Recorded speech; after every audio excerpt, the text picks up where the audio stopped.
just leave it blank, so.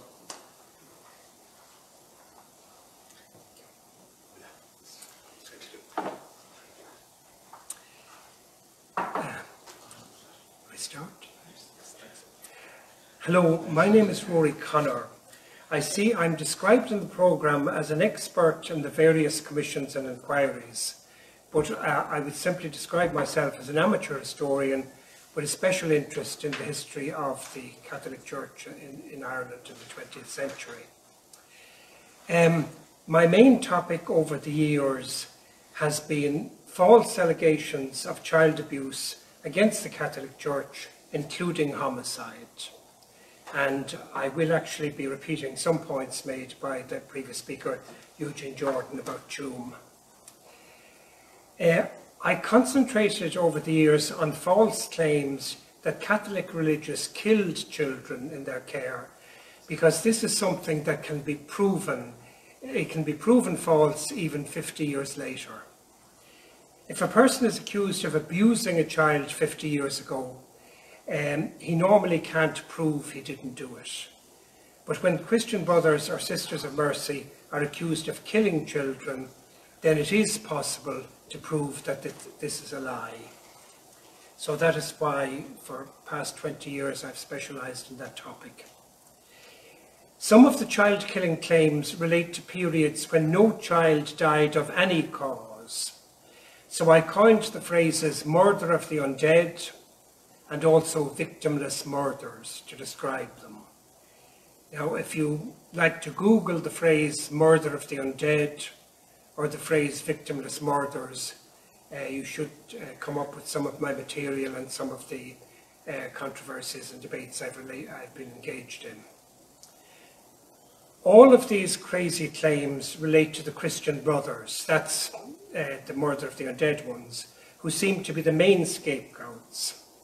However, the first child-killing claim was made in 1997, and it was directed against the Sisters of Mercy, and it related to the death of a real child, Marion Howe, from Golden Bridge Orphanage, who died in St. Ultan's Hospital in 1955. And as an example, there was an article in the Daily Mirror on the 11th of October 1997, a rather long heading. The heading was, "Hot poker was used on little Marion. No cash will get her back. I think my baby was murdered at the orphanage, says payout mum." And it was the editor of the Irish edition of the Mirror who wrote that. This type of hysteria was only starting at the time, that's 1997, and the accusers needed some kind of plausible claim. So they chose a real child who actually died, but that was only at the beginning. The last major child-killing witch hunt was in 2009. It related to the unsolved murder of a young girl, Bernadette Connolly, in 1970. That's 40 years before. The hysteria was winding down at that stage. So again, I think the death of a real child was needed. But in between, say between 1997, the 1997 blood libel and the 2009 one, there was an anything goes atmosphere. The media, journalists, broadcasters seemed to think they could say what they liked and nobody would contradict them. That's why we got the murder of the undead and the victimless murder claims during that period of just over a decade, where they were all directed against the Christian brothers, and they were accused of killing non-existent boys. Of course, the Tuam babies were real children, like baby Marion Howe, and their deaths are being exploited also in the same way. So at first, I only intended to mention the Tuam home as an aside, because it seemed to be slightly different from my main topic. That's the concerns the Christian brothers and the allegations against them. However, I have posted some articles on my blog recently concerning Tuam, and I see that there are similarities, more so than I would have thought. My blog is irishsalem.blogspot.com. Now, Irish Salem, as in the Salem witch hunt, that's S-A-L-E-M. So this is... Sorry, Rory, I just turned that off. Well, sorry to interrupt you. That's okay. So the following is from an article by Brendan O'Neill, the editor of Spiked, the internet magazine Spiked.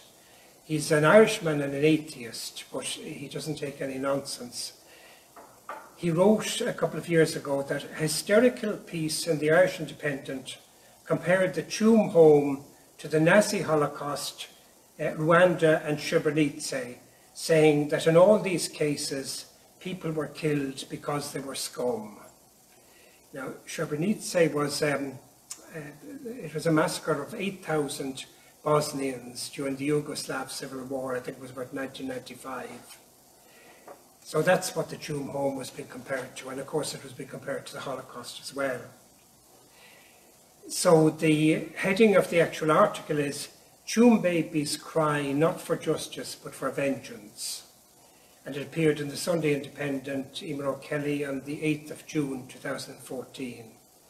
And it begins, 70 years ago, on the orders of a maniac, little children and babies were herded into barren camps in Germany and occupied Poland by men in black uniforms. They were starved to death in those camps.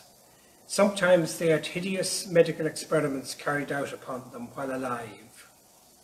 So hideous, the silence of death was probably merciful.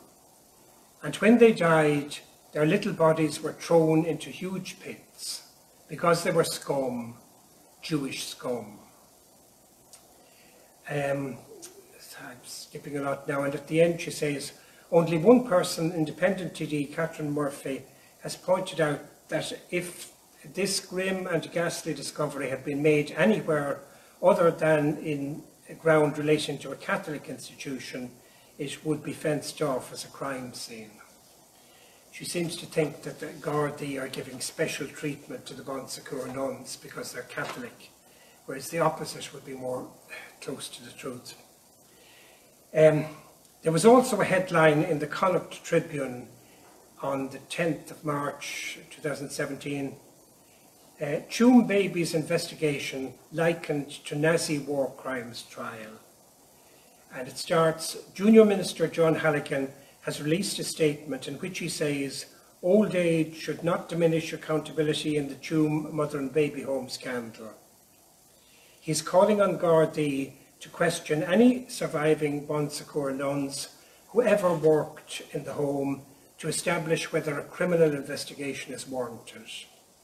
He says, this is John Halligan, as was the case with the Nazi war crimes trials, if an individual has been an accessory to a crime, then they should be held accountable regardless of how many years have passed. So again, as was the case with the Nazi war crimes trials, the Bon Secours nuns are being compared to Nazis. Now, it wasn't just anti-clerical journalists and politicians either. Father Brian Darcy had an article in the Sunday World in June 2014 headed, Father Brian, baby graves are our greatest crime. So when I first heard the news that this is Father Brian Darcy, when I first heard the news that more than 800 babies were buried in what was formerly a septic tank, I was astonished, because initially I thought it happened in some famine-stricken country today. Then I thought I was hearing about Nazi Germany, etc. So back to the Nazis again. So I wonder, what has John Halligan and Emer O'Kelly got in common with Father Brian Darcy? Well, for one thing, they're all progressives. Like, I would see myself as a conservative myself, or some might say a reactionary, but I try not to throw around phrases like Gulag Archipelago or Stalinism or Pol Pot, just because I disagree, I have an ideological disagreement with somebody. You don't sort of, I think you shouldn't just toss around phrases like Gulag and Auschwitz and Holocaust, because you devalue them. As well as insulting your opponents, you're devaluing what actually happened in those terrible atrocities. But anyway, I've probably said more about Tuam itself than I intend. I've only started to write about Tuam fairly recently. But my main topic, I started this campaign actually on the 25th of September 1999. The date the Irish Times published an article by Patsy McGarry. He quoted a leading member of Survivors of Child Abuse Ireland, who claimed he had attended the funerals of boys in Artane who died after being punched in the stomach by a Christian brother. But no boy died of any cause while this chap was in Artane. So the Christian brothers obviously had something to say about that, and I suppose it was their reply, this was over 20 years ago now, that started me on my present course. Brother J.K. Mullane, province leader, wrote in a letter published in the Irish Times on 9th of October 1999, "Sir, the Christian brothers note with deep regret and disbelief the seriously misleading article by Patsy McGarry, 'Artane boys faced the music and straps,' the Irish Times, September 25th. The main source for the story seems to be Mr. Patrick Walsh, a former resident of Artane Industrial School. Mr. McGarry made no attempt to check his story with the Christian brothers. The article refers to boys arriving at the infirmary, clutching their stomachs after being punched by Christian brothers. In this context, Patrick Walsh is quoted as saying that he recalled 2 funerals of boys who had been rushed to the Mater Hospital with acute appendicitis, and that's in inverted commas, acute appendicitis.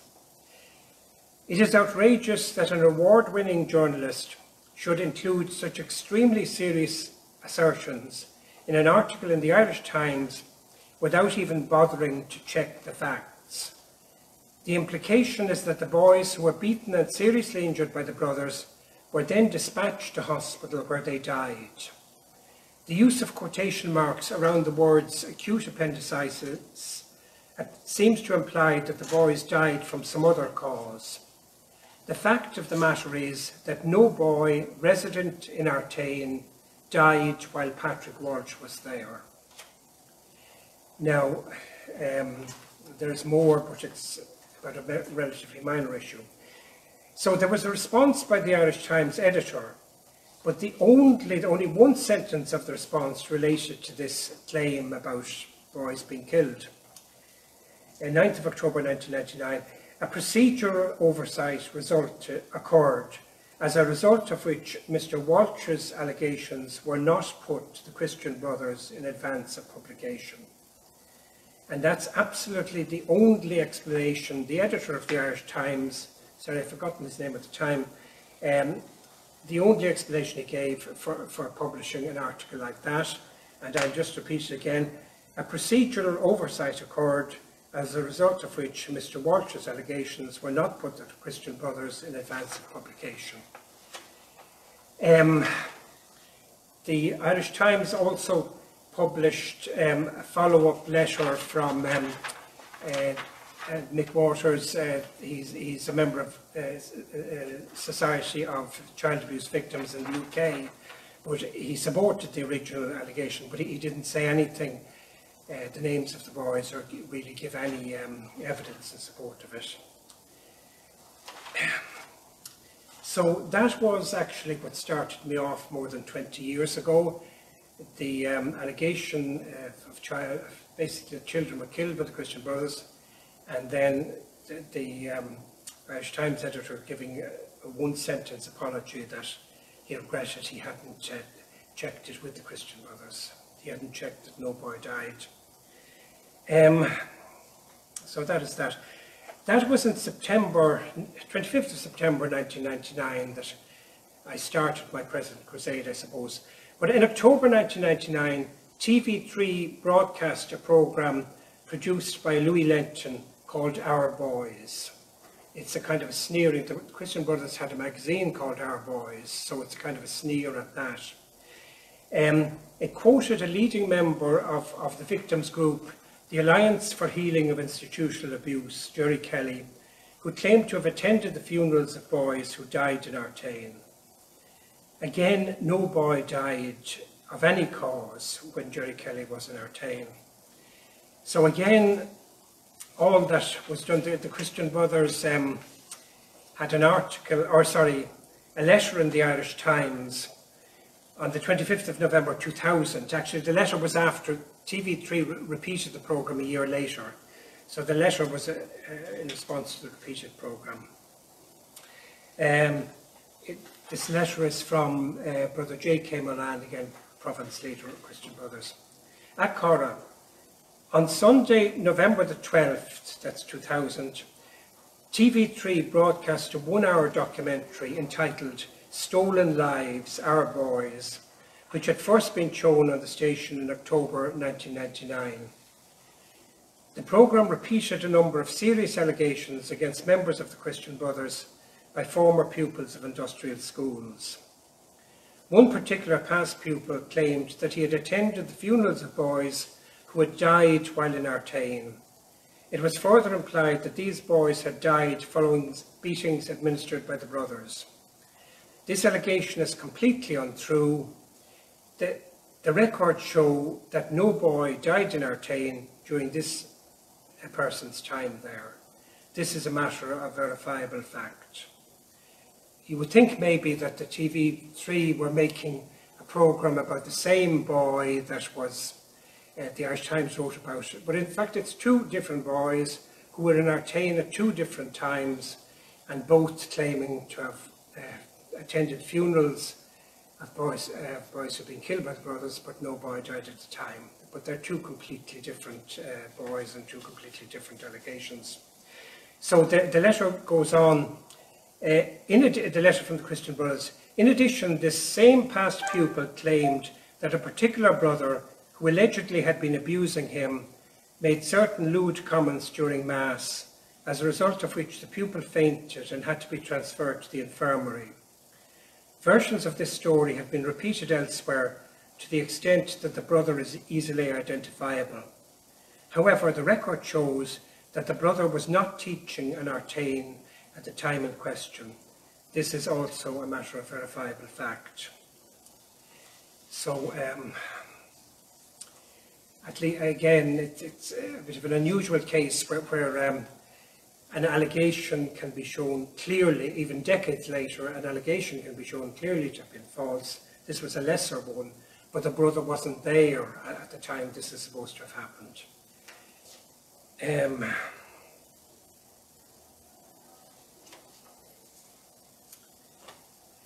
Oh yes, and a few weeks before TV3 first broadcast Our Boys in 1999, they had been forced to broadcast an apology for libelling the Bishop of Cloyne.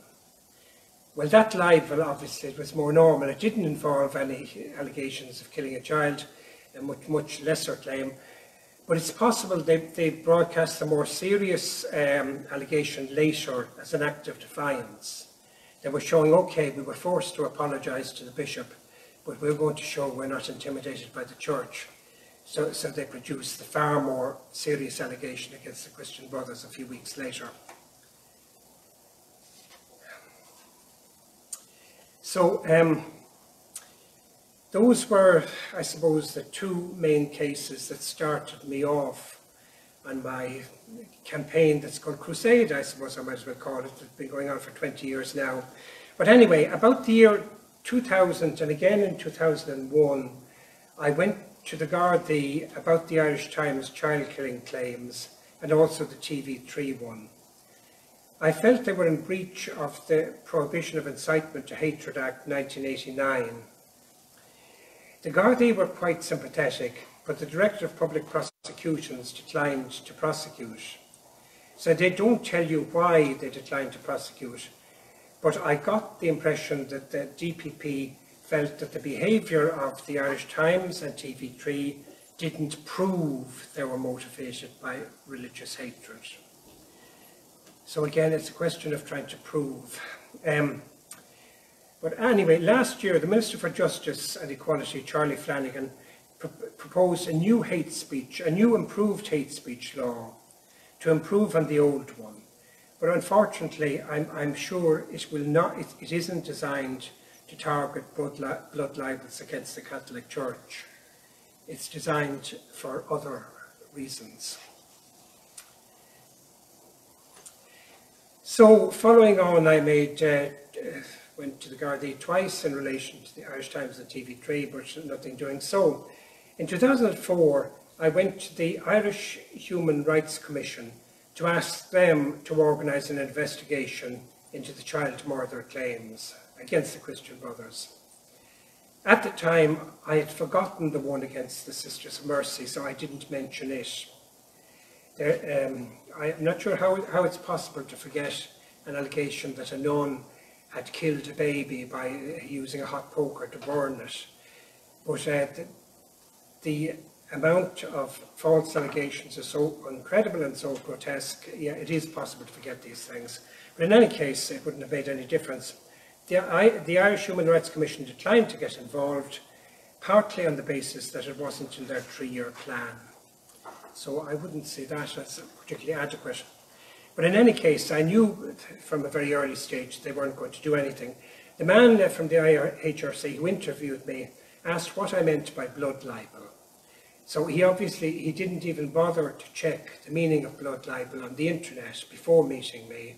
So he had done no preparation whatsoever. So obviously I knew from an early stage they weren't going to do anything. But one good result one thing did result from my meeting with the Irish Human Rights Commission. I noticed that I'd sent them some material. When I had this meeting, I could see that my letters and attachments were all over the place. The man didn't know which attachment went with which letter. So I decided to create one particular document to summarise all the allegations over the years, which I did. And again, I'd originally forgotten to put in the Sisters of Mercy allegation, but I added it later. So you can easily find my document online, the updated document. It's entitled Blood Libel in Ireland, Directed Against Catholics, Not Jews. I'll just repeat that. It's Blood Libel in Ireland, Directed Against Catholics, Not Jews. And it kind of summarises everything I have been doing. Well, not everything, but the most important parts of what I've been doing for the past 20 years. And again, my blog is irishsalem.blogspot.com, and recently I have done a few articles on the Tuam babies because their final report was due to be published soon. And slightly to my surprise, I realised that yes, the Tuam babies allegations are a little bit like what I've been working on for the past 20 years. So I will leave it at that then.